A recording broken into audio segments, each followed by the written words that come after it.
गांव के कोने पर एक पुराना नियम का पेड़ खड़ा था। उसी पेड़ के नीचे रघु रोज सुबह अपना छोटा सा दाल चावल का ठेला लगाता था।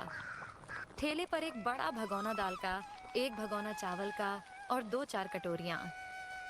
दिन भर मुश्किल से 5-6 ग्राहक आते थे। उस दिन भी धूप तेज थी। रघु अपने ठेले के पास बैठा सोच रहा था कि आज फिर कितना कम धंधा हुआ। तभी एक आदमी जो रोजाना उसके यहाँ खाना खाता था। अरे रघु भाई, तुम ये ठेला चलाकर घर कैसे चलाते हो? रघु ने एक लंबी सांस ली और बोला, क्या बताऊं भैया, मुश्किल से घर का खर्च निकलता है, ऊपर से पुराना कर्ज भी है। अब तो बस इसी में गुजारा कर रहे हैं। अरे यार, दाल चावल बेच के क्या कमाओगे? कभी कुछ नया बनाने का सोचा? नहीं भैया, दूसरा कुछ बनाना आता ही नहीं। खेत भी नहीं है कि खेती करूं, जो आता है वही बेच रहा हूं।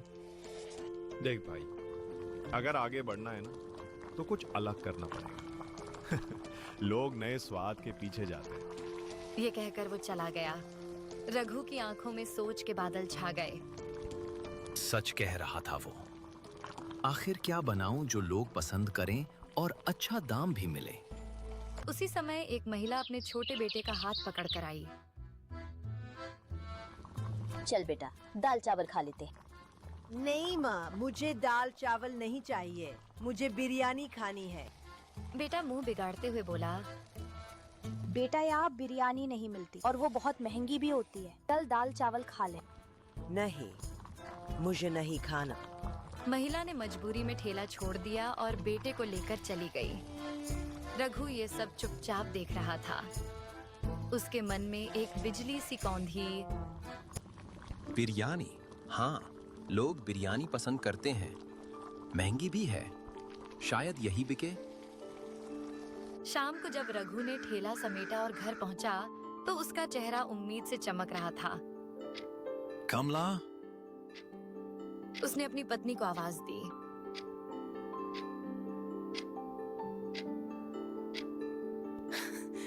क्या हुआ रघु, आज बड़े खुश लग रहे हो? सोच रहा हूँ कल से ठेले पर बिरयानी बेचें, लोग पसंद भी करेंगे और मुनाफा भी अच्छा होगा। कमला चौंक गई। बिरयानी? लेकिन बनाएगा कौन? मुझे तो नहीं आती। रघु कुछ पल सोचता रहा, फिर बोला, सलीम को क्यों ना पूछूं? वो होटल में काम करता है, उसे तो बिरयानी बनानी आती होगी। वो जरूर सिखा देगा। कमला हंस दी। ठीक है, पूछ लेना। अगर सच में सीख गए तो हो सकता है हमारी किस्मत बदल जाए। रघु के चेहरे पर उम्मीद की किरण चमक उठी। उस रात वो देर तक बैठा तारों को देखता रहा और मन ही मन ठान चुका था, कल से जिंदगी बदलनी है, किसी भी कीमत पर।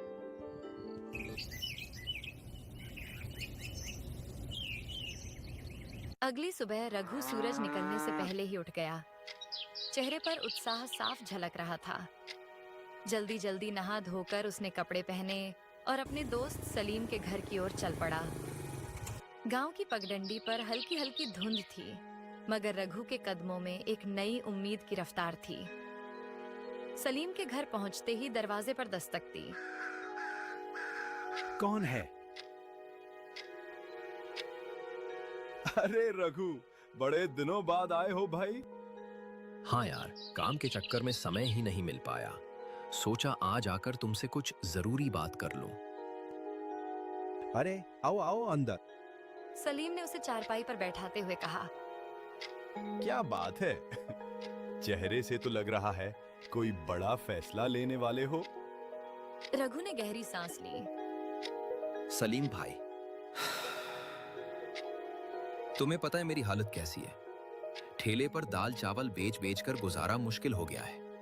कर्ज का बोझ भी बढ़ता जा रहा है। सोच रहा हूं कुछ नया करूं और इसी वजह से तुम्हारे पास आया हूं। सलीम ने गंभीर होकर पूछा, क्या मदद चाहिए भाई? जो होगा मैं जरूर करूंगा। रघु ने थोड़ी हिचकिचाहट के बाद कहा, भाई मुझे तुमसे बिरयानी बनाना सीखनी है। सुना है तुम्हारी बिरयानी का जवाब नहीं। सलीम का चेहरा खिल गया। अरे बस इतनी सी बात। ये तो बड़ी आसान चीज है, बताता हूँ। रघु उत्सुकता से उसकी बात सुनने लगा। सलीम बोला, सबसे पहले बताओ, मटन की बिरयानी बनाओगे या चिकन की? मटन की। गांव में लोग मटन ज्यादा पसंद करते हैं। ठीक है। सलीम ने हाथ से इशारा करते हुए समझाना शुरू किया। तो सबसे पहले मटन को अच्छे से धो लेना, फिर उसमें दही, लाल मिर्च पाउडर, खड़े मसाले, तेल, हरी धनिया और पुदीना डालकर अच्छी तरह मिक्स कर दो। इसे कुछ देर मैरिनेट होने दो। रघु उत्सुकता से उसकी बात सुनने लगा। सलीम बोला, जब तक मटन मैरिनेट हो रहा है, तुम चावल उबाल लो। उसमें भी खड़े मसाले और थोड़ा नींबू डालना, इससे खुशबू बढ़ेगी। फिर मटन को धीमी आंच पर पकाना, करीब 90% पक जाए, तब उसके ऊपर चावल डालकर ढक दो। फिर 30 मिनट दम लगाना और तैयार। रघु उत्साह से बोला, अरे भाई, ये तो सच में आसान है। बस सही तरीके से पकाना होगा। हाँ, आसान है, लेकिन याद रखना, दम और धीमी आंच ही असली स्वाद लाती है। अगर ये सीख गए तो यकीन मानो लोग उंगलियां चाटेंगे। रघु की आंखों में चमक आ गई। बस भाई, अब ठान लिया है, मटन बिरयानी का ठेला लगाऊंगा। उम्मीद है कुछ कमाई हो जाएगी। तुम मेहनती हो रघु। यकीन मानो, तेरा ठेला गांव में मशहूर होगा। शुक्रिया भाई, तुमने हिम्मत दी। अब चलता हूँ, कल की तैयारी करनी है।